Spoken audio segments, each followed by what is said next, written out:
façon de le traiter et les modèles agricoles. Enfin, les rapports entre la première chose et la deuxième, bien sûr. Avant de commencer, par contre, j'accueille Véronique Chable, qui est ingénieure de recherche à l'INRAE, pour une petite prise de position introductive, pour prendre un petit peu la mesure de l'importance et du sérieux du sujet. Bonjour à tous. Le vivant, c'est une question difficile parce que c'est quelque chose qu'on n'arrive pas vraiment à définir, parce qu'il n'y a pas d'agriculture sans monde vivant. Pour avoir une idée de la difficulté, il suffit d'aller sur le site Wikipédia et vous allez voir tout un panel de définitions, et on se retrouve finalement, quand les gens parlent d'agriculture et de plein de systèmes, dans des débats sans fin, parce que finalement ils ne sont pas d'accord sur la notion de qu'est-ce que le vivant.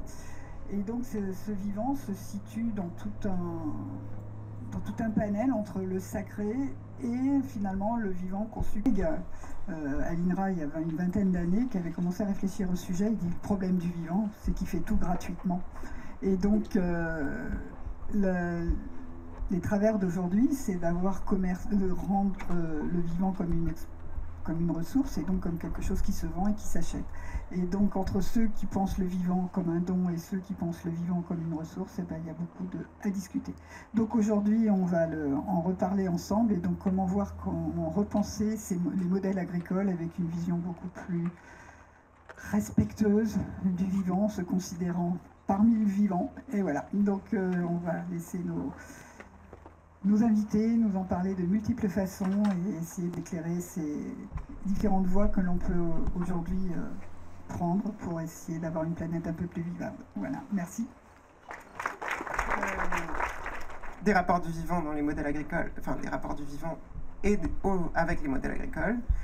Nous accueillons donc Léna Ballot, qui est ingénieure agronome par le titre, mais surtout philosophe par la pratique, co-autrice du livre Nous ne sommes pas seuls avec Antoine Chopeau, consacré à la place des non-humains dans l'écologie politique.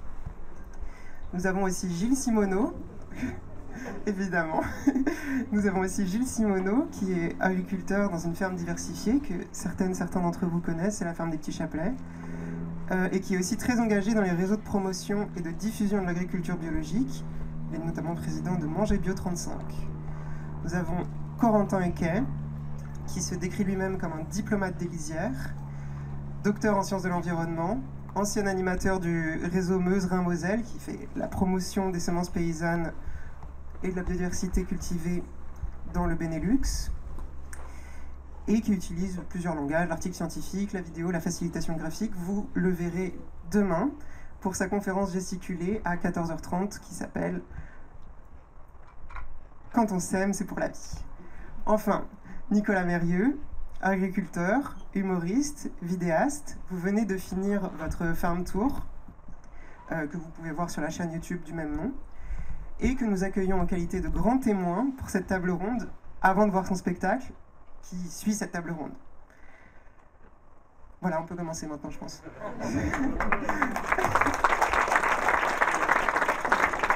Donc, ma première question est pour vous, Léna. Votre livre donc, est consacré à la place des êtres vivants non humains dans la politique, plus précisément à l'ère de la crise écologique. Et donc, je vous demande une question un peu générale, je suis désolée, mais est-ce que vous pouvez nous dire de quelle façon on doit définir le vivant, de manière, pas en général, mais de manière à ce qu'on puisse comprendre précisément et clairement la place qu'il occupe dans les modèles de production agricole, et dans les modèles de production agricole dominants, actuels, et quelle place il peut occuper dans une agriculture plus durable. Merci. Merci pour l'invitation et merci à tout le monde d'être là. Alors, je vais évidemment pas définir le vivant, mais je vais en parler par rapport à ce que je veux en dire. C'est toujours comme ça, de toute façon, même quand on définit quelque chose, c'est juste parce qu'on a quelque chose à en dire. En fonction de ce qu'on a à en dire. On pourrait dire ce soir que le vivant, c'est de la nature qui agit, au sens où ce qui distingue le vivant du reste des milieux, c'est, en tout cas ce qui m'intéresse, c'est la capacité du vivant à se distinguer de son environnement, de le percevoir, d'y discerner et d'y agir et de façonner leur milieu. Selon une logique autonome, un peu les vivants, ils jouent leur propre partition, quoi. Voilà, les vivants, c'est des acteurs, c'est des êtres qui agissent de manière certes distincte d'autres types d'acteurs.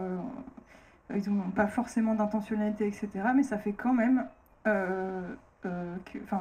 il n'empêche qu'ils agissent. Alors que justement, on a été éduqué dans une tradition moderne, donc dualiste, c'est-à-dire qui distinguait justement la nature de la société, la nature étant supposément le décor du théâtre, immuable et inerte, et la société étant l'histoire qui se déroule, les acteurs qui comptent, qui vont faire avancer l'histoire, transformer l'histoire, etc. On a grandi dans cette conception, alors que, en fait, de fait, concrètement, les vivants, ils font l'histoire avec nous. On peut simplement penser au Covid, il n'y a même pas besoin de détailler plus. Donc il y a dans le dualisme, il y a cette espèce de paradoxe où en fait on fait comme si les autres vivants qui ne sont pas humains ou qui ne sont pas considérés comme étant dans la société, parce qu'il y a aussi des humains qui sont considérés comme étant dans la nature et considérés comme n'ayant pas la dignité d'être des acteurs à proprement parler. Donc ils agissent alors qu'on leur dénie cette capacité d'agir, quoi. Et ce sur quoi je veux insister sinon, c'est justement l'écologie que ça façonne. L'écologie au sens de l'agencement des relations entre les êtres, qui est donc gouvernée par une certaine logique. Par exemple, on pourrait dire l'écologie du productivisme, l'écologie du capitalisme va en fait être organisée selon un régime de relations particulier. Par exemple, l'écologie du capitalisme est organisée selon le régime de relations du manque à gagner et va considérer que ce vieux châtaignier qui va donner beaucoup trop de châtaignes pour qu'on puisse en profiter et ramasser tous les gains, et ben c'est du manque à gagner. Et ça, c'est donc une logique relationnelle qui va après façonner concrètement les relations entre les êtres et les rôles qu'on va leur faire jouer. Et donc, concrètement, on connaît, ça façonne une agriculture mondialement organisée sur l'homogénéité, la monoculture, la scalabilité, le fait que des agencements dans un champ doivent être reproductibles à plus grande échelle et ailleurs. Et ça façonne aussi une écologie où, en fait, donc une écologie au sens des agencements entre les vivants, qui, en fait, là où elle dit qu'il y a des externalités, ce qui est supposé être hors du système de production, en fait, c'est une manière d'internaliser des fonctionnalités en déniant, en fait, les égards que ça impliquerait. Par exemple, un système agro-industriel du Nord-Bretagne organisé autour d'élevage de cochons, en fait, ne prend pas en compte, par exemple, les capacités sociales des cochons entre eux pour réguler leur rapport, mais en fait, en ne prenant pas ça en compte, en enlevant ça de l'équation, en fait, ils comptent bien sur les capacités sociales des cochons pour supporter la vie en groupe, en promiscuité. Dans l'équation de cette agro-industrie, on ne prend pas en compte la capacité des sols et des cours d'eau et des ripisylves à dégrader les effluents excessifs, mais c'est en enlevant ça de l'équation, en fait, qui compte bien sur l'agentivité et la capacité d'agir de ces sols, etc. Donc, c'est vraiment une logique où ce qu'on considère comme nul, comme n'existant pas, en fait, on s'approprie les capacités d'agir de ce qu'on va considérer comme n'étant pas acteurs, quoi. Et pour finir, je pense simplement, je voulais partager les apports de Aurélien Gabriel Cohen, que vous vouliez inviter au départ et qui n'a pas pu venir. Lui a fait une thèse sur le rôle de l'incertitude en agriculture et comment il y a eu en fait avec l'avènement de l'économie libérale, une inversion du rapport à l'incertitude, où en fait, au moment où l'agriculture et les grands modèles agricoles se sont façonnés en fonction de l'économie libérale, c'est-à-dire une économie qui va survaloriser l'incertitude en économie, va considérer que l'économie c'est une valeur positive qui est presque assimilée à la vie, avec ce que ça que ça a de c'est-à-dire une économie où la liberté est sacrée et où l'incertitude est une nécessité. Et en fait, si on façonne une agriculture selon cette économie-là, forcément, en fait, comme on travaille avec du vivant, ça fait trop d'incertitudes. Et donc, c'est une agriculture qui a, pour compenser ça, a cherché à rendre les vivants avec qui les agriculteurs travaillent prévisibles, pour compenser le fait de se vouer à l'incertitude du marché.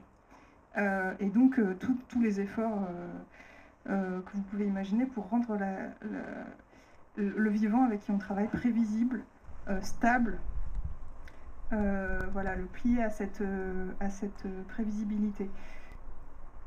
Et en une phrase, moi ce que je trouve aussi intéressant pour boucler sur la définition du vivant, que je n'aurais pas donnée, vous voyez bien,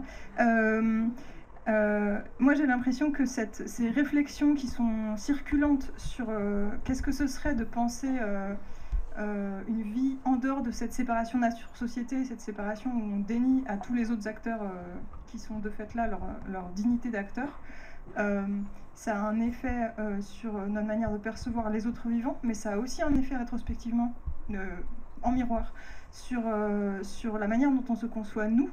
Et je pense qu'en fait, on peut voir à l'œuvre une transformation dans la manière dont les militants de toutes sortes, que ce soit des alternatives ou des luttes, etc., se conçoivent et conçoivent au nom de quoi on va chercher de la justice, de l'égalité, etc. En fait, à l'époque de la crise écologique, la justice sociale, elle se dit en termes de conditions de vie, en fait, et du coup, c'est nous, en tant que vivants, parfois plus qu'en tant que citoyens, que travailleurs, qu'on va réclamer de la justice et de l'égalité, etc. Et c'est bien logique puisque, en fait, pendant très longtemps, les luttes sociales se sont beaucoup façonnées autour de la dispute sur qui fabrique le monde. Est-ce que c'est les employés, est-ce que c'est les patrons, les propriétaires d'usines qui fabriquent le monde, ou est-ce que c'est les travailleurs qui ont la capacité, qui ont les compétences pour le fabriquer? Et en fait, quand on sait que c'est les vers de terre et les bactéries du sol qui fabriquent le monde, on est bien embêté, on est obligé de refaçonner complètement, redéfinir comment on conçoit la bataille qu'il faut mener, quoi. Merci beaucoup. Non, c'est super.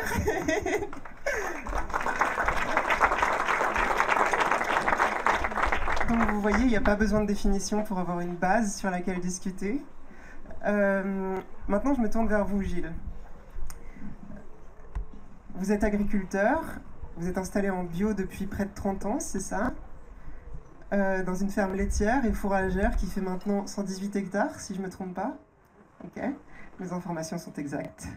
Et vous n'êtes pas le seul à y travailler, bien sûr. Donc, ma question, c'est, est-ce que vous pourriez décrire un petit peu le modèle économique, social, la façon dont les gens travaillent dans votre ferme, pour qu'on ait une idée un petit peu de ce que c'est qu'un modèle agricole, maintenant qu'on a une idée de la place du vivant dedans. Voilà, c'est ça que je vous demande. Oui, merci. Bonsoir tout le monde. Pour parler de l'expérience de la ferme, je pense que on est un petit peu dans une expérience sur l'exploitation. Ça reste une exploitation qui est d'une assez grande superficie. On a presque 100 vaches, donc ça reste, à la base, c'était un élevage laitier de mes parents et de mes grands-parents, repris classiquement. La question à mon installation, qui n'était pas du tout un projet choisi, mais un projet subi par les circonstances familiales, l'évidence de passer en bio était une étape plus d'éducation que de compréhension. Et puis assez rapidement, la façon dont on a façonné l'exploitation, c'est confronté aussi aux réalités du voisinage, ou dans des réunions de CUMA, une particulièrement. À l'époque, j'étais jeune, donc ça fait à peine 30 ans, mais À l'époque, j'étais jeune et je me rappelle particulièrement de ce moment où les agriculteurs conventionnels m'expliquaient bah, écoute, amuse-toi à faire du bio et à arracher les mauvaises herbes, nous on va s'occuper de nourrir les gens. Et puis ils rigolaient à gorge déployée devant moi, ce qui était quand même assez blessant. À l'époque, j'avais 25 ans. À peine, et donc je me suis quand même posé la question, qu'est-ce que je faisais dans ce monde qui à la fois agricole était excessivement dur, un milieu qui au final je ne connaissais pas du tout. Le syndicat m'avait invité à un repas pour les jeunes installés, c'était là le syndicat, je ne savais même pas qu'il y avait... il n'y avait même pas besoin de préciser quel était le syndicat à l'époque. C'était la FNSEA, et après j'ai des collègues avec qui je m'entends bien pour autant, mais en tout cas, toute l'histoire de cette exploitation s'est forgée à partir de ce moment un petit peu de difficulté. Et donc je me suis dit, bon, bah, puisque je suis bon qu'à arracher les mauvaises herbes, comment est-ce qu'on va faire pour nourrir les gens?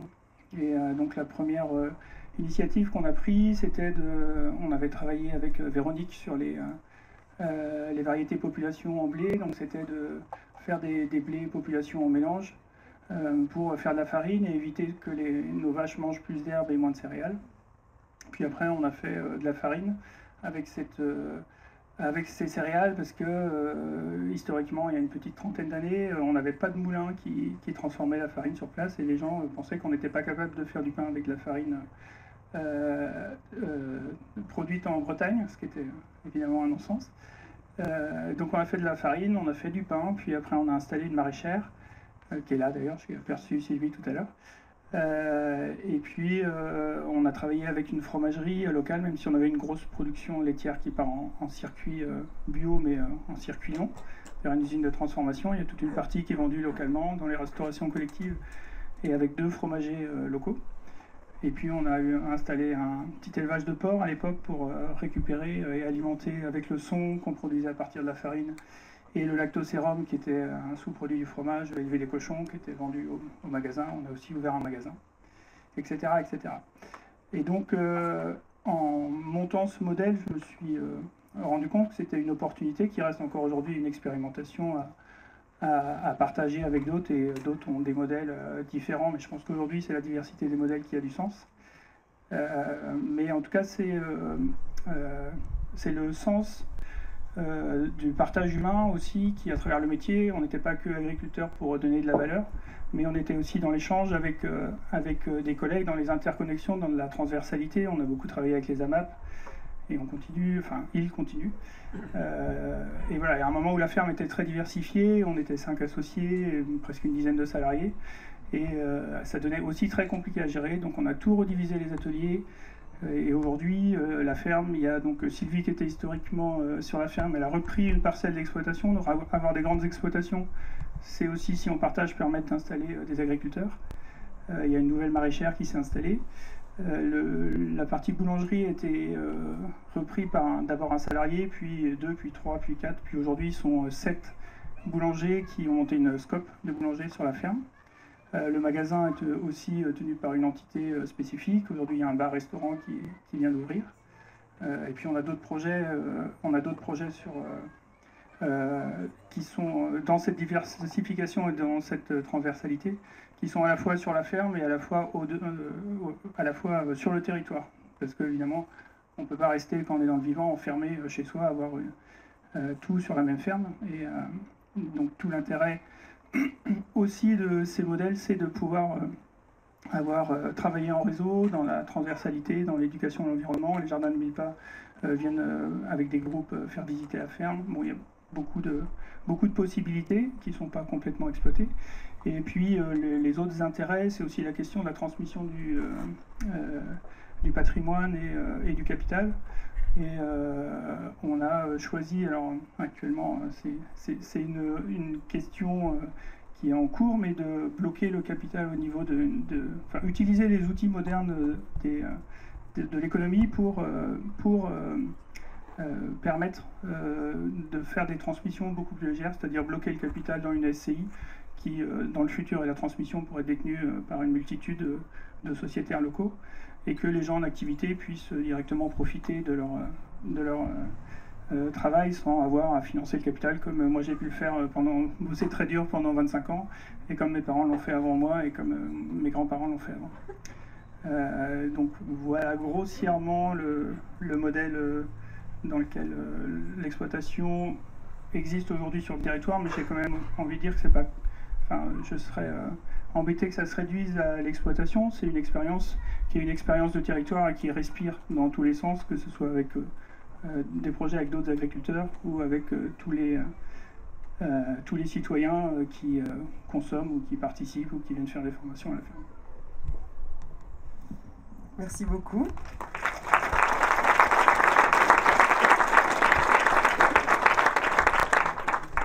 Merci donc pour avoir décrit comment fonctionne l'exploitation et puis le réseau qui l'entoure. Maintenant, j'aimerais essayer de faire donner une idée des bases sur lesquelles fonctionne, disons, l'ensemble de l'agriculture mondiale, enfin en tout cas le modèle agricole dominant, en vous posant une question, Corentin, qui est la suivante. Au sein de l'association Réseau Meuse-Rhin-Moselle, et dans votre activité de chercheur, vous contribuez au partage et à la diffusion de semences qui sont issues de variétés anciennes, sélectionnées et maintenues par des méthodes qui en maintiennent la diversité au lieu des méthodes lignée pure, hybride F1 et des critères de distinction, d'homogénéité et de stabilité qui sont celles des grands semenciers industriels qui réduisent la biodiversité cultivée. Est-ce que vous pourriez nous expliquer plus précisément comment fonctionne le modèle agricole qui est basé sur ces variétés, sur ces semences industrielles, depuis quand, comment et pourquoi sont faites ces semences? Et surtout, quelle marge de manœuvre les agriculteurs ont-ils vis-à-vis de ces semenciers? Je crois qu'on est ici pour 2 jours. Merci de l'invitation. Et je vais faire un condensé, évidemment. Donc, parfois, il y aura des simplicités pour la pédagogie. Donc, il y a plein de nuances, etc. Mais sinon, vraiment, on va être là longtemps. Bon, demain, si vous voulez, vous pouvez venir à 14h. Ce sera plus long. Donc, moi, je vais parler vraiment du verrouillage du système semencier. Il faut avoir comme première idée que le système semencier, le verrouillage, le fait qu'aujourd'hui c'est 4 multinationales qui détiennent 53% du marché, c'est pas un complot préétabli. Par contre, dans un système capitaliste, quand il y a une fenêtre d'opportunité, il y a toujours des gens pour s'y engouffrer. C'est bien ça l'histoire de comment l'agriculture est devenue en fait un secteur économique. C'est le passage de la paysannerie à l'agriculture. Je ne vais pas tout vous raconter là-dessus. Moi, je vais vous raconter le passage qu'il faut remonter à la période de la sortie de la Deuxième Guerre mondiale. Évidemment, ça s'ancre dans des choses qui ont déjà été dites, entre autres par Léna, sur la division qui est entre nature et société, la question de la maîtrise, de la prévisibilité. Et en fait, c'est tout le passage où une graine, une semence, donc, qui est en fait un potentiel de vie, qui nous nourrit d'ailleurs, va devenir une marchandise. Et là-dessus, en 1944, en fait, à l'INRA, il y a M. Jean Bustaret qui donne la définition de qu'est-ce qu'est une bonne semence. Par bonne semence, il faut avoir l'idée que c'est une semence qui peut circuler. Circuler, ça va être vendu, donné, échangé, etc. Et il sort la notion qu'une variété doit être DHS. Alors, c'est des grandes lettres, D pour distinct, H pour homogène et S pour stable. Si je fais simple, c'est l'idée que une variété doit être différente d'une autre. Oui, on ne va pas vous vendre des essuies pour des torchons, par exemple. Elle doit être homogène. C'est l'idée, quand vous regardez un champ conventionnel de blé aujourd'hui, il n'y a pas une tête qui passe, tout est de la même manière, vu qu'à la même période, donc ce passage-là, post-Deuxième Guerre mondiale, qui durera jusque dans les années 40, c'est l'industrialisation de l'agriculture, et qui va décider, c'est plus les paysans et les paysannes, mais ce sont les agro-industriels. pour les supermarchés. C'est l'émergence des supermarchés aussi. Donc, homogénéité et stabilité, ça veut dire que dans 1 an, 5 ans, 10 ans, 20 ans, la variété doit faire exactement la même chose. C'est la prévisibilité. Donc, la DHS, une variété DHS, ça va être la référence. Et sur cette référence, il va y avoir 2 verrous qui vont se mettre. Il y en a un qui est sur l'accès au marché. Donc, pour qu'une variété puisse circuler, elle doit préalablement être inscrite dans un catalogue, dans un registre. Mais pour avoir le droit d'être inscrite, il faut qu'elle passe les tests DHS. Puis il faudra attendre jusqu'en 1961, où là, il y a un deuxième verrou, qui est un verrou juridique sur les droits de propriété intellectuelle. Imaginons, je suis une entreprise ou une institution publique qui développe une variété. On peut avoir tout un débat, mais on ne va pas l'avoir maintenant sur c'est du vivant au point de départ, est-ce qu'il n'y a pas eu du vol, etc. Mais j'ai développé ça. La recherche et le développement, ça coûte de l'argent, évidemment. Mais avec le droit de propriété intellectuelle, ça veut dire qu'à chaque usage de ma variété, je reçois des royalties. Il y a des exceptions, mais je vais pas rentrer là-dedans. Donc au fur et à mesure, avec ces 3 verrous, vous prenez la DHS, le catalogue et la propriété intellectuelle, vous avez le triangle en fait qui crée un marché captif rémunérateur. Et à ce moment-là, la semence devient une marchandise. Et en plus de ça, vous avez les intrants chimiques, les conseils, etc. Donc ça, c'est vraiment le passage à un système verrouillé. Quelles en sont les conséquences? Les conséquences, et c'est pas moi qui le sors de mon pouce, c'est entre autres la FAO qui dénonce ça depuis les années 80, c'est qu'il y a une érosion de la biodiversité cultivée. La biodiversité cultivée, c'est la diversité des fruits et légumes qu'on cultive, pour faire simple. Mais nous, vous avez un entonnoir, en fait, qui diminue.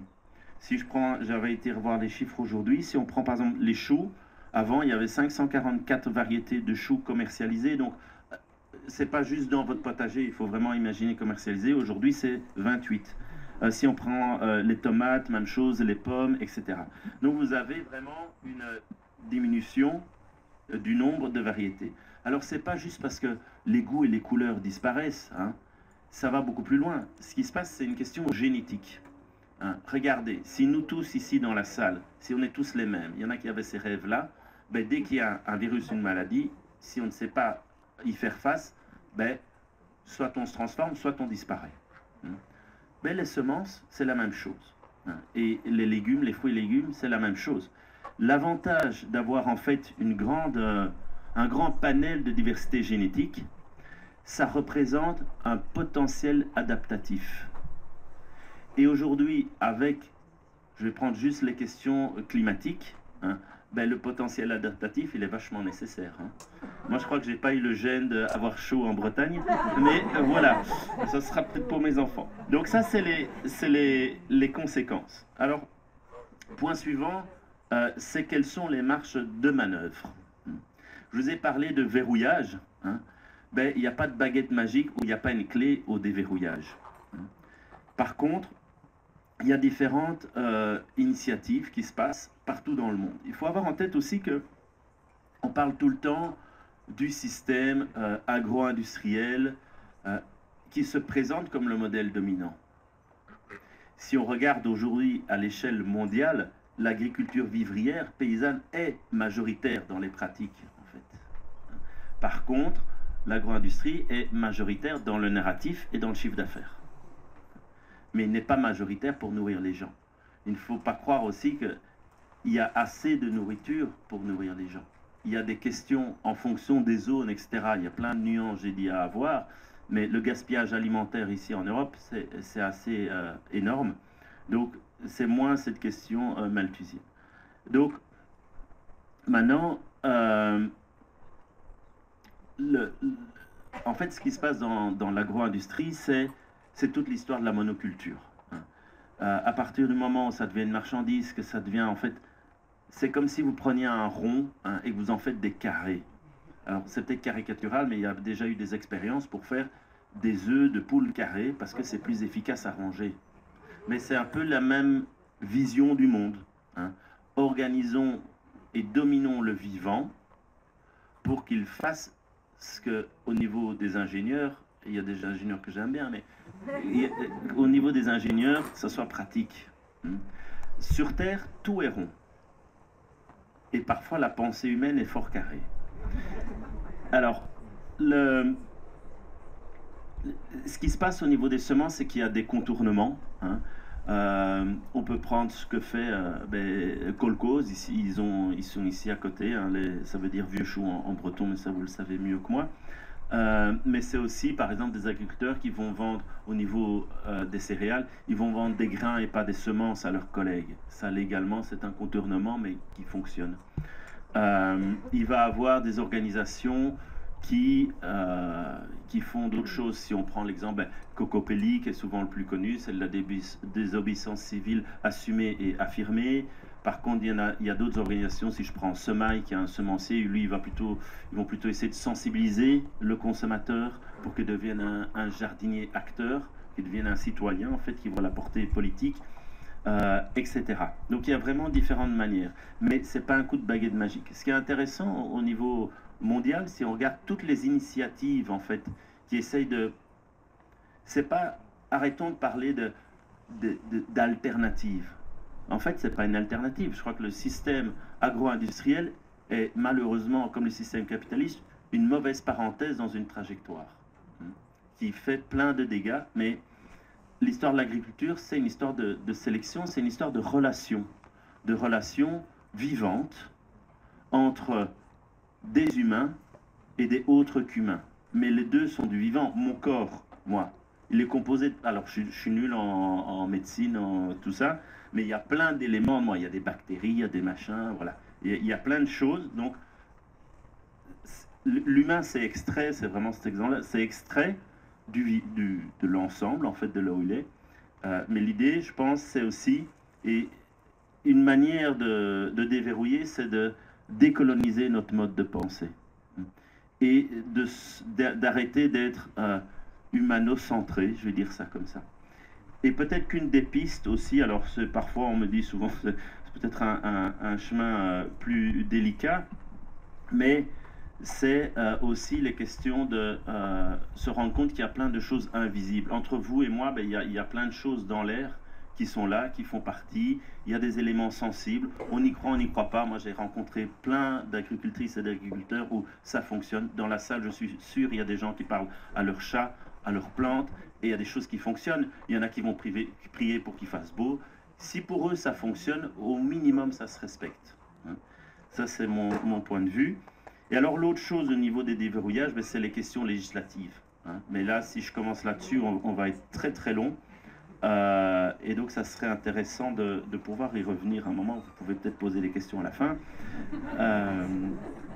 Et donc, c'est le dernier point, et qui est beaucoup plus large que la question de l'agriculture. Je ne vous présente pas la convergence de toutes les crises qu'on vit, etc. C'est une question d'hégémonie culturelle.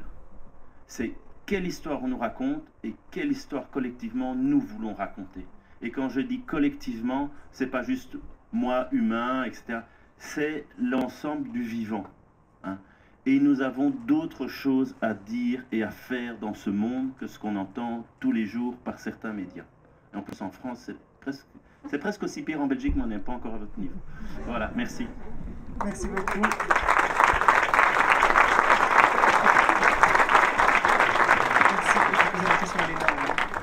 Je vais poser une question à Léna d'abord. Merci d'avoir parlé des relations entre les êtres vivants. C'est une super transition pour ma question suivante, puisque Léna, vous expliquez dans votre livre que, du point de vue du régime de production économique, les groupes d'êtres vivants sont unis par une même relation à la production, et donc ils font partie d'une géoclasse, c'est-à-dire, tu me trompes, les travailleurs exploités par les industriels agroalimentaires polluant un bassin versant d'une rivière appartiennent à la même classe sociale que les micro-organismes de cette rivière, les arbres de la ripisylve, etc. Donc, une relation de géoclasse. Cette relation définit donc notre rapport aux êtres non humains aujourd'hui. Ma question, c'est demain.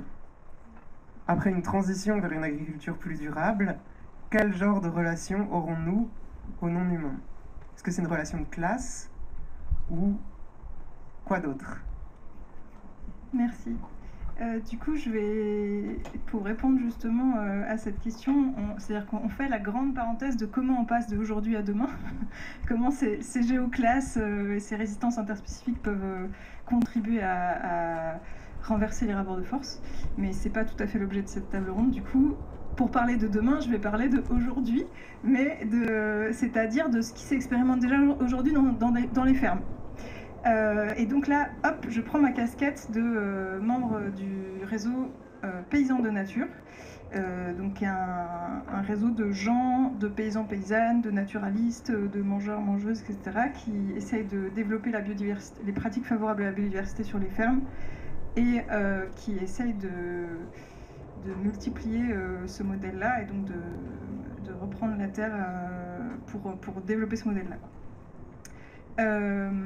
Et du coup, voilà, les pratiques qu'on peut rencontrer dans ces fermes-là, c'est des pratiques vraiment, au fond, qui se résument à ce que vous disiez au début, c'est-à-dire produire de la nourriture en tant qu'on est vivant parmi les vivants. Ça donne du coup des fermes qui sont considérées par les paysans-paysannes comme un milieu dont on est un acteur parmi d'autres, où, un peu autrement dit, les paysans deviennent aussi à la fois producteurs de nourriture, mais en même temps gestionnaires de l'espace naturel qu'est leur ferme. Et donc ils apportent aussi un autre regard sur leur ferme, qui est aussi un regard, disons, teinté des savoirs techniques de l'écologie scientifique, quoi. Et ça a des implications agronomiques, où en fait, ils vont chercher aussi à infléchir les processus spontanés et les végétations spontanées. Par exemple, un éleveur qui, au lieu de planter des haies avec braise-bocage, va juste tendre 3 fils pour que les chevaux ne puissent pas accéder et laisser la végétation spontanée faire une haie en plus longtemps, mais avec beaucoup moins d'efforts, beaucoup moins de pétrole, beaucoup moins d'argent. Et ça va passer par des phases où ça va être très sale. Mais par contre, ça va générer dans le paysage de la ferme en fait des strates diverses, et notamment un peu la strate comme ce beau bosquet de ronces, par exemple, cette strate un peu intermédiaire qui manque toujours dans les paysages agricoles. Ou bien ça va prendre un tractopelle et casser tous les drains qui ont été à la sueur de ses grands-parents, sans doute enterrés sous terre pour assécher les zones humides. Et donc son objectif est de régénérer des zones humides pour régénérer à la fois ces milieux rares et précieux et très utiles aux écosystèmes, mais aussi en fait des fonctionnalités pour les périodes de sécheresse, les étés de sécheresse, etc. Je peux aussi citer le réseau Pâturage Juste, où en fait c'est un réseau de paysans-paysannes qui essayent de faire ensemble un apprentissage entre eux, mais aussi un apprentissage de leurs troupeaux, de sorte de valoriser les végétations spontanées. Donc c'est à la fois savoir travailler, savoir faire grossir des vaches sur des prairies permanentes, des très vieilles prairies, ou justement dans des sous-bois, sur des bosquets de pruneliers, etc.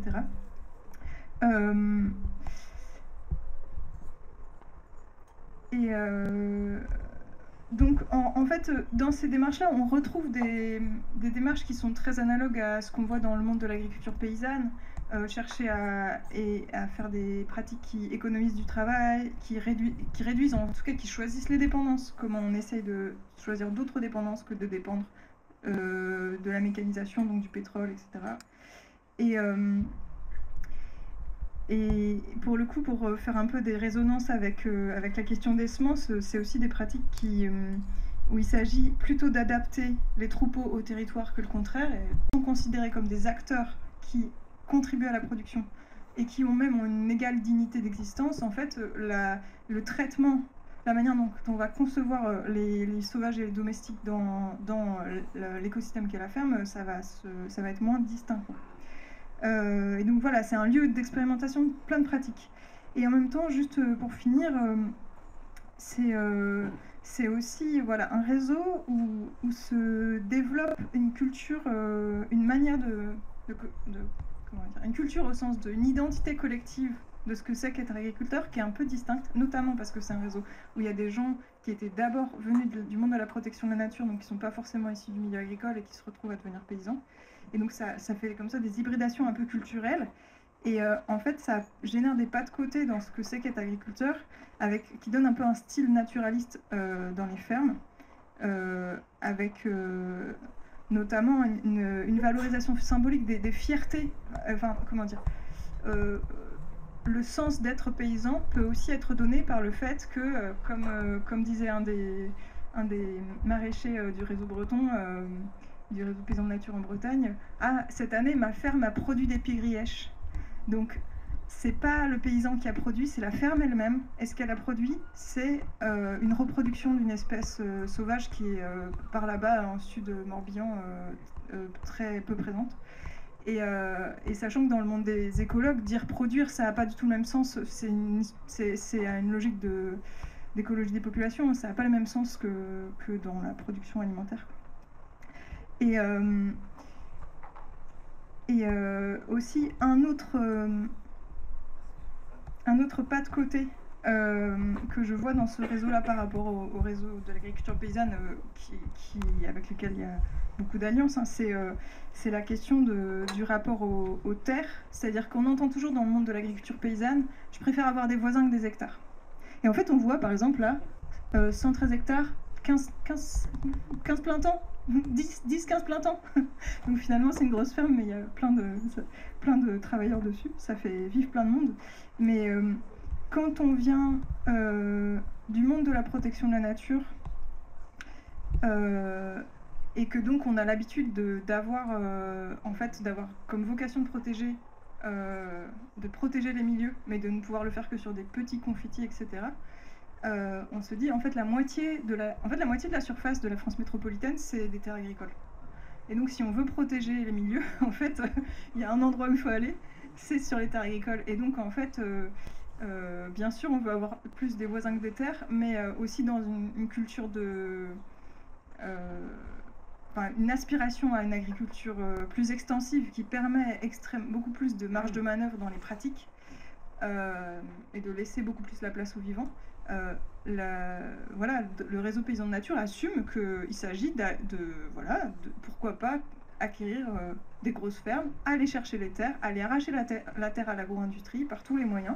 Et par tous les moyens, c'est aussi considérer que, en fait, pour installer un paysan, c'est comme pour élever un enfant, il faut tout un village. Et donc, tout le monde, qu'on soit du monde agricole ou pas, qu'on soit du monde de la protection de la nature ou amoureux des petits oiseaux, qu'on soit juste mangeurs, en fait, on a tous notre rôle à jouer pour aligner les planètes et rendre possible des installations paysannes de gens qui sont motivés par la protection des milieux. Ça donne, et je finis là-dessus parce que je pense que je suis un peu longue. Dans les territoires historiques de Paysans de Nature, c'est la Ligue de protection des oiseaux qui a acheté des fermes. Ensuite, à d'autres endroits, c'est les habitants, les consommateurs qui ont parrainé un troupeau. Il y a des gens, ils ont acheté une vache pour rendre possible. Plein de gens qui ont acheté chacun une vache pour rendre possible une installation et acheter le troupeau, justement pour que le poids, un peu comme avec Terre de Liens, que le poids de l'acquisition du capital ne soit pas sur le dos de ceux qui les cultivent, et que ça permet aussi cette propriété commune de garantir des engagements environnementaux à long terme, au-delà du temps de la carrière des paysans. Tout d'un coup, je doute que j'ai répondu à la question, mais c'est comme ça. Non, au contraire. Aussi, vous m'avez donné une excellente transition vers ma question suivante, qui sera une question partagée entre vous deux, Gilles et Corentin, parce que le temps presse, et il faudra passer ensuite à votre mot de la fin, Nicolas. Donc, ma question porte sur la conversation que vous aviez engagée juste avant qu'on commence, et qui est les stratégies de généralisation d'une production agricole durable et respectueuse du vivant. Ce que j'aimerais bien savoir quelles sont vos idées ou vos intuitions sur comment généraliser ça. Gilles, par exemple. Je pense que pour faire les choses courtes, une des stratégies, ça pourrait être qu'on arrête de laisser les questions d'agriculture aux agriculteurs et que les citoyens s'emparent vraiment des sujets, parce que ça concerne tout le monde, à tous les niveaux. L'alimentation, c'est la santé, c'est la santé à plein de niveaux, la qualité de l'eau. Et en fait, on arrive à avoir des milieux excessivement dégradés. On a des agriculteurs qui ont des capitaux énormes dans l'agro-industrie, mais qui au final, quel sens ça a pour les citoyens d'avoir ces environnements dégradés. Les gens travaillent très dur dans les exploitations agricoles, je peux confirmer, que ce soit des collègues conventionnels ou en bio, c'est quand même des métiers difficiles. Mais je pense que les citoyens ont le devoir de se réapproprier la question de la production agricole, que ce soit par les actes de consommation, mais y compris en signant des pétitions qui peuvent faire bouger les lois parfois, et en tout cas surtout en ne laissant pas la gestion de l'agriculture et de l'environnement et de notre espace commun juste aux agriculteurs, parce qu'on se rend compte que les biais et les moyens sont aujourd'hui quand même tenus et empêchent les transitions. Merci beaucoup, Corentin. Alors, moi, je vais donner différents éléments. Je crois que la première question, le premier point, c'est l'accès à la terre et la place des pouvoirs publics dans la gestion de l'accès à la terre. Vous avez de la chance ici sur votre commune, j'allais dire, sur Rennes, je pense, par rapport à ça. Il y a beaucoup d'endroits dans le monde, c'est assez différent. Deuxième chose, c'est, je rejoins tout à fait que l'agriculture, c'est une histoire de toutes et tous.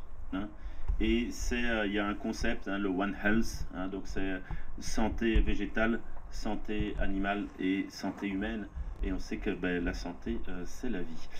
Alors, l'autre chose qu'il faut avoir en tête, je pense, c'est que c'est pas qu'une question des pays du Nord. Hein, c'est aussi des enjeux dans les Suds. C'est des enjeux énormes. Et aujourd'hui, comme déjà depuis longtemps, on est toujours dans le néocolonialisme au niveau des pays du Sud. Et je pense que c'est vraiment important de l'avoir en tête quand on est ici, que ce soit dans nos modes de consommation, mais oui, l'assiette c'est politique, mais la politique ce n'est pas que l'assiette, voilà, je dirais ça. Et il y a toute la question, vous avez vu l'accord Mercosur par exemple, tout ce type de marché, qu'on soit au Brésil ou qu'on soit en France, ça a des impacts pour les agriculteurs, pour la population. Et ça a surtout des bénéfices pour certaines personnes. Et le dernier point, c'est un peu ici, on est dans un tiers-lieu, donc c'est facile, c'est créer des expérimentations. Il y a des expérimentations privées, en collectif, il y a des expérimentations publiques, je trouve qu'il devrait y avoir plus de soutien des pouvoirs publics sur des espaces d'expérimentation, et quand on dit des espaces d'expérimentation, c'est aussi bien social que technique, faut lier les deux. Et surtout que sur base de ces expérimentations se pensent les politiques publiques. Donc c'est remettre la manière de penser les politiques publiques dans l'ordre, c'est-à-dire de partir par en bas. Et ça, c'est sur plein de sujets. Hein. Si on prend l'habitat léger, ça va dire, des gens pourraient installer des habitats légers, les expérimenter, travailler avec des chercheurs, etc. Donc c'est une manière de partir, qu'on a tous des modes de connaissances diverses. Hein. Il y a des scientifiques, ils ont une manière de voir des connaissances, des agriculteurs, des paysans, ils ont une autre manière, mais c'est de permettre le dialogue et à ce moment-là d'aller vers des propositions législatives. Et aussi, je pense qu'il faut décentraliser les politiques publiques. Faire des règles pour tout le monde, c'est le problème dans les semences, il y a des règles pour des semences où le marché, c'est le monde. Et c'est ça qui empêche de faire d'autres choses. Mais j'en parlerai demain. Voilà. Merci beaucoup à tous les trois pour toutes vos réponses. Et donc, je me tourne maintenant vers vous, Nicolas, pour la conclusion de cette table ronde. Vous avez donc achevé votre farm tour. Vous avez vu de très nombreuses fermes différentes, de très nombreux modèles de production différents. au regard de cette expérience et vu ce qu'on vient d'entendre aujourd'hui, quel genre de conclusion est-ce que vous tireriez?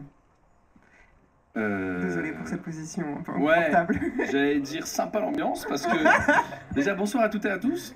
Non mais lourde tâche que tu me demandes parce qu'en fait moi on vit quand même dans un monde les amis qui est quand même chelou parce qu'il y a quand même sur cette scène une chercheuse, un chercheur, un agriculteur qui a 30 ans de carrière de plus que moi. Qui fait la conclusion? Un youtubeur.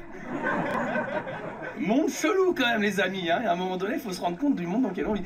Donc je vais essayer de conclure mais en toute humilité vraiment parce qu'à côté moi j'ai rien inventé en fait, tu vois. C'est quand même bizarre mais pourquoi pas. En fait, en plus j'ai senti que j'étais dans la merde parce que tu vois, je suis avec des gens qui ont fait des études et tout et ils sont venus avec des calepins, des notes et tout. Moi je vais être dans la merde. Alors j'ai pris quelques petites notes, tu vois, pendant qu'il s'exprimait. Et alors je vais juste rebondir sur 2-3 phrases, 2-3 mots que j'ai entendus et ça m'a fait sonner des trucs dans ma tête. Déjà Léa, t'as dit une phrase, moi je l'avais jamais entendue de ma vie. Écologie du capitalisme. Je savais pas que c'était 2 mots qui pouvaient aller dans une même phrase, tu vois, genre, mais ça m'a fait rire. Et après j'ai bien aimé parce que t'as dit nous sommes le vivant. Et ça je trouve qu'on l'oublie trop souvent. C'est vrai ça, ce truc, t'as écrit un bouquin là-dessus ou... Non? Il est là? On était 2? Ah mais c'est super, nous ne sommes pas seuls. Parce que ça c'est vrai que trop souvent on se met en dualité avec le vivant. Et ça vraiment j'ai aimé que t'en parles. Je me suis dit on l'oublie trop souvent et c'est bien de se le rappeler. Donc merci pour ça. Et tu as terminé en disant que ce qui était marrant, c'est que on pense que c'est nous qui fabriquons le monde, alors qu'en réalité c'est la vie du sol. Hein, c'est la vie du sol qui fabrique la terre, et ça on l'oublie quoi. Et ce qui est assez marrant, parce que juste après, il y a eu mon collègue qui a dit cette phrase qu'évidemment, moi, effectivement, comme tu l'as dit, j'ai visité des centaines de fermes, dont beaucoup qui étaient des conventionnels, où les parents étaient en conventionnel, qui sont passés au bio. Et cette phrase, amuse-toi avec les mauvaises herbes, nous on va nourrir les gens. Qu'est-ce qu'elle est drôle cette phrase. Ça c'est marrant quand même. Parce que, non mais si, il faut se rendre compte de l'hérésie du truc. Parce que Léa, elle parle du fait que c'est les vers de terre qui fabriquent le monde, et c'est un mec qui détruit les vers de terre, qui va expliquer à un mec que c'est eux qui nourrissent le monde, tu vois. C'est quand même une fois de plus, tu vois. Moi, vous vous rendez pas compte, moi je vais écrire des blagues après avec, d'accord? C'est mon métier. Mais moi je trouve ça magnifique, quoi, qu'on a entendu, quoi. Et en plus, ça m'a fait rire parce que, pour revenir sur le fil rouge du capitalisme, hein, parce que c'est mon fil rouge, tu as dit que tu avais une ferme de 118 hectares. Et par applaudissement, qui est dans le monde agricole ici? Qui est dans le monde agricole? Ok, donc très peu de monde, ok. Que vous vous rendiez compte, 118 hectares, effectivement, c'est beaucoup, parce qu'une ferme moyenne en France, c'est 60 hectares. Donc 118, c'est quand même presque le double. Et je me suis dit, waouh, non, le capitaliste. C'est ce que je me suis dit. Et après, ça m'a rassuré. Non, mais je plaisante avec eux. Et après, ça m'a rassuré parce qu'en fait, tu as parlé du partage de la terre.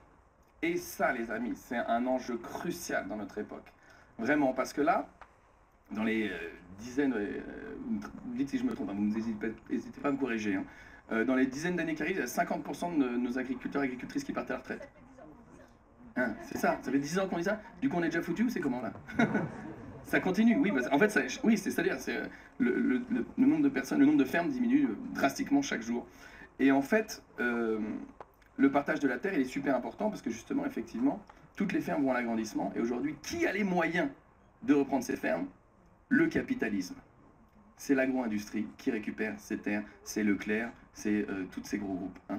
Donc ça, c'est une chose qu'il faut avoir en tête, surtout quand, on en reviendra après, mon collègue, il a dit que c'est aux citoyennes et aux citoyens de penser l'agriculture. Ça, il faut bien l'avoir en tête, ça, c'est super important. Qu'est-ce que j'ai noté après? Oui, après, il y a toi, Corentin, qui a dit une bonne semence, c'est quoi? C'est une semence qui peut circuler. Alors, c'est pas ce que tu penses, c'est ce que tu as dit de la définition de la semence. On n'a pas réussi à définir le vivant, mais on a défini la semence. La bonne semence agro-industrielle, en tout cas. Hein, c'est ça, il faut le dire une fois de plus. Parce que ça va te plaire, parce que là, on parle des semences qui doivent circuler. Moi, je pense que, évidemment, c'est tout à fait l'inverse, parce que pour celles et ceux qui ne connaissent pas mon travail, moi, là, je viens de monter une pépinière dans un jardin forêt, et j'essaie justement d'avoir la plus grosse collection de variétés comestibles possible. Corentin disait tout à l'heure, il y avait 544 variétés de choux à la base, et qu'aujourd'hui, il n'y en a plus que 28. Donc moi, je suis plus dans les fruitiers. Pardon? Oui, ah, mais c'est justement, je voulais donner l'exemple pour les pommiers. dans les supermarchés. Bon, en règle générale, il y a 5 pommes qui se bataillent. Voilà. Mais chez moi, dans ma région, il y a 200 variétés de pommiers qui existent. Juste dans ma région, hein, je suis dans les Landes. Dans le monde, il y a 4500 variétés de pommiers comestibles. Et je parle même pas des pommiers ornementaux. Hein. Il y a 4500 variétés de pommiers comestibles. Et dans les supermarchés, on n'en a que 5. Et moi, c'est le travail que j'essaie de faire, et je t'invite à venir à la ferme un jour si tu as le temps, c'est qu'en fait, justement, je suis en train de me dire, on mange qu'une infinité de choses. Cette infinité de choses est complètement dépendante du système agro-industriel qu'on dénonce tout à l'heure. Qu'est-ce qu'on mange demain lorsqu'il n'y aura plus de pétrole, hein? Et du coup, c'est ce que j'essaie de faire. Tu vois, là, aujourd'hui, j'ai 965 variétés fruitières différentes. Et c'est vraiment ce que j'essaie de faire, c'est de voir qu'est-ce qui est le mieux adapté à mes conditions pédoclimatiques. Et moi, mes fruitiers, je ne veux pas les vendre à des gens, à vous par exemple. Je ne veux pas vous vendre, d'accord? N'essayez pas de demander, je ne veux pas. Je pense qu'il faut vraiment faire attention à ça. Et c'est l'avenir qui est en train de se jouer là. L'avenir de la résilience alimentaire. Tu vois, donc je t'invite à venir quand tu veux. Voilà, après qu'est-ce que j'ai noté d'autre?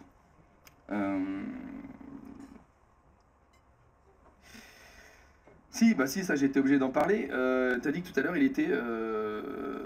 Enfin que l'agro-industrie avait envie de faire des œufs de poules carrées. Et là je me suis mis dans la tête des gens de tout le monde.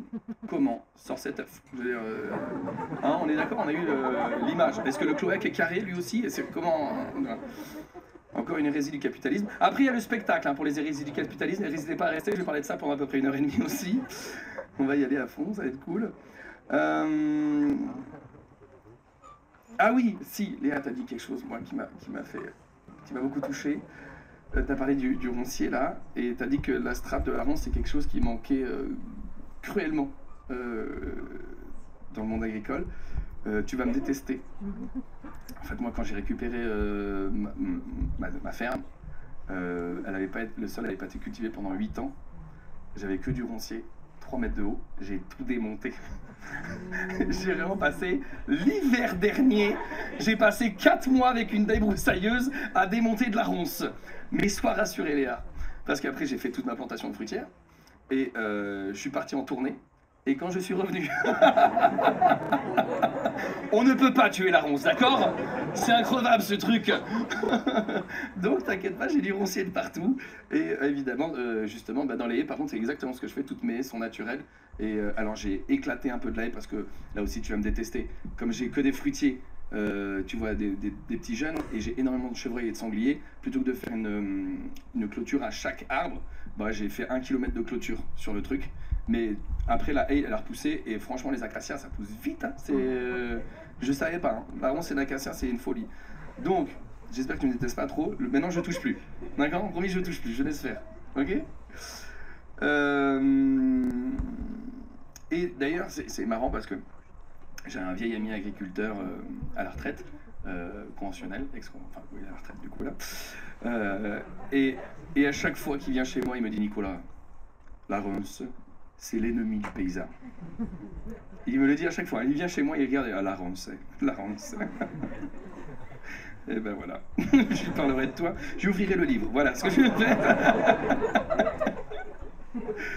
Et toujours sur des petits témoignages de ce que j'ai entendu, je sais plus qui l'a dit, je pense que c'est toi, tu as dit, pour élever un paysan, il faut tout un village.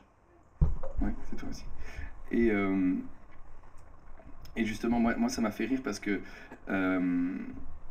quand je suis arrivé, donc moi je suis pas issu du monde agricole, et je suis entouré de paysans conventionnels.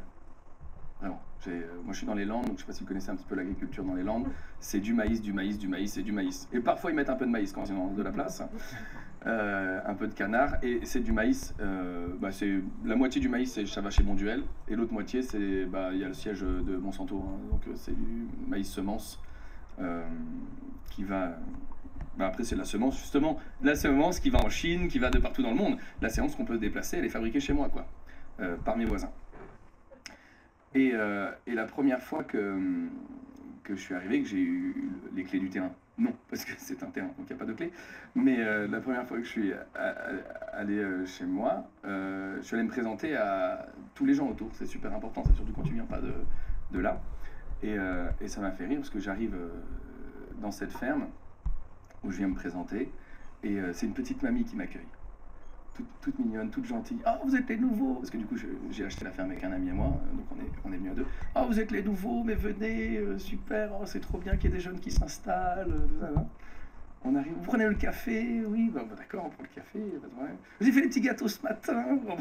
C'est génial l'agriculture conventionnelle. Et alors, on s'installe comme ça et tout. Et elle nous pose des questions, Mais nous, tu vois, on est en bio. Du coup, tu fais profil bas au début, tu vois, tu n'as pas envie d'être dévoilé tout de suite en fait, tu vois. Et tout se passait bien, tout se passait bien. Donc elle invite son mari qui prend un café avec nous, son fils qui a repris la ferme évidemment, mais c'est conventionnel aussi. Et on se passe bien. Et puis, forcément, elle commence à comprendre, tu vois. Et alors que ça faisait une demi-heure qu'on parlait, grand sourire et tout, à un moment donné, elle m'a dit « Eh ben vous êtes bio !» Et ben voilà autre chose. Et la mamie, je ne l'ai plus jamais revue. Donc, c'est très compliqué. Pourquoi? Pour garder toujours dans cette même famille. Il faut élever les paysans, éduquer les paysans, pardon, que le village éduque les paysans, parce que j'aime pas, je trouve ça un peu donneur de leçon quand même, la façon dont je l'ai dit là. Mais que le village, en tout cas que les citoyens et les citoyennes prennent ces questions en main. Donc le fils de cette madame, avec qui je m'entends très bien maintenant aujourd'hui, là, accepté, je pense. Sa dernière réflexion, c'est « Oh, ben on verra quand les oiseaux ils mangeront vos cerises !» T'inquiète, 965 variétés, ils peuvent manger, t'inquiète pas, pas de souci. Et ben, là, il y avait la loi du plomb. Son fils, donc agriculteur conventionnel, qui est quand même quelqu'un que j'aime beaucoup. Il faut savoir que, contrairement à ce qu'on montre dans les médias, où on essaie beaucoup d'opposer les conventionnels et les bio, sur le terrain, c'est pas vrai. Sur le terrain, en vrai, on est quand même beaucoup potes. Même un qui, je pense, ne me porte pas dans son cœur, si je suis dans la merde, il vient m'aider, tu vois. Et lui, pareil, il sait qu'il peut compter sur moi. Et ça, c'est important de le dire, parce qu'il ne faut pas qu'on soit tout le temps en opposition, sinon on n'y arrivera pas. Et Laurent, tu vois, donc effectivement, quand j'ai besoin de lui, il vient. Quand j'ai débroussaillé le terrain, à un moment donné, je me suis embourbé avec un petit tracteur. Bah, heureusement que lui, il avait un gros tracteur, tu vois, sinon je serais encore embourbé dans le terrain alors qu'il est. Donc voilà, c'est important de dire qu'il y a de l'entraide entre les bio et les conventionnels. Mais par contre, ce pauvre Laurent, oui, parce qu'il m'a vraiment fait de la peine. Je l'ai croisé là, cet été, en train de tourner, tout ça. Et vraiment, il travaille comme un acharné, tu vois. Et il était énervé par les citoyennes et les citoyens qui avaient voté la pétition. Mais énervé, hein. Et je sentais la détresse en lui. Pourquoi? Parce qu'il disait, ok, on veut m'enlever ci, on veut m'enlever ça, on veut m'enlever ci. Alors c'est bien, les gens ils votent la pétition. Mais moi, j'ai essayé de faire du bio. Les gens ils m'achetaient pas mon bio. Donc, moi, je veux bien faire du bio, mais si personne me l'achète, pourquoi j'en ferais? Et il était énervé pour ça, parce que tu sentais en lui qu'il aimerait bien faire du bio. Parce qu'en soi, il n'y a pas beaucoup de conventionnels qui kiffent mettre des produits en réalité. Hein. Ils sont contents que ce soit propre, hein, les champs, ils aiment bien dire ça, c'est propre. Mais mettre des produits, je pense pas que ce soit un kiff pour beaucoup de monde. Hein. Et cet homme-là, il était là, dans ce truc de... Il a fait du conventionnel toute sa vie, ses parents ont fait du conventionnel toute sa vie. Et c'est comme si la société, aujourd'hui c'est comme ça qu'il le ressent, comme si toute la société lui dit « tu es une mauvaise personne ». Et ça, c'est super dur à vivre. Quand la société te pointe du doigt, tu es une mauvaise personne, qu'est-ce que ça fait? Ça fait que de la rancœur. Ça renvoie, la haine renvoie la haine, tu vois, c'est Star Wars. Et c'est vrai, tu vois. Et donc, je n'ai pas encore trouvé la clé à ça, tu vois. Moi, je suis là avec mes vidéos, je vais écouter, je vais donner le micro aux gens, je les écoute. J'essaie, via ma chaîne YouTube, de rendre ce discours pour qu'on se comprenne mieux tous et toutes ensemble. Mais je ne sais pas quoi faire pour ça. Voilà, ce sera ma conclusion.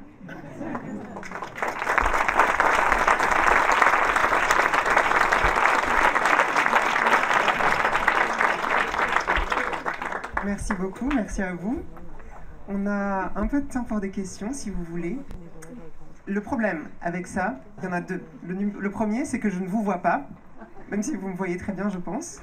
Et donc, il y a quelqu'un qui va circuler dans les rangs, je pense. Merci, super. Pour donner la parole. Le deuxième problème, c'est qu'il n'y a pas de micro qui circulera dans la tente, ce n'est pas une salle, donc il faudra ou bien crier vos questions ou venir ici. venir ici, on dit. Voilà, qui veut venir au tableau?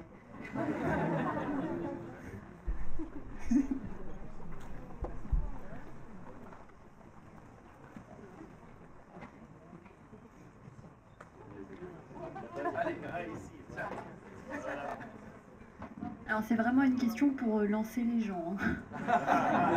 Moi je voulais savoir c'est quoi pour vous la différence entre un paysan et un agriculteur, et est-ce que la différence elle tourne uniquement autour du vivant ou est-ce qu'il y a d'autres choses qu'il faut prendre en compte? Je la prends, tu la complètes ou tu la prends, je la complète?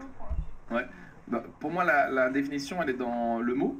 Un paysan, c'est quelqu'un qui travaille le paysage. Un agriculteur, voilà. Non, bah c'est la même. Hein.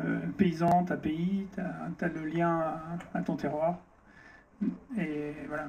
Ouais, souvent on dit un exploitant agricole, un agriculteur exploitant. On exploite. Et le paysan, il est. Enfin, moi, paysan, c'est un mot qui me va bien. Partout où je vais, je suis paysan.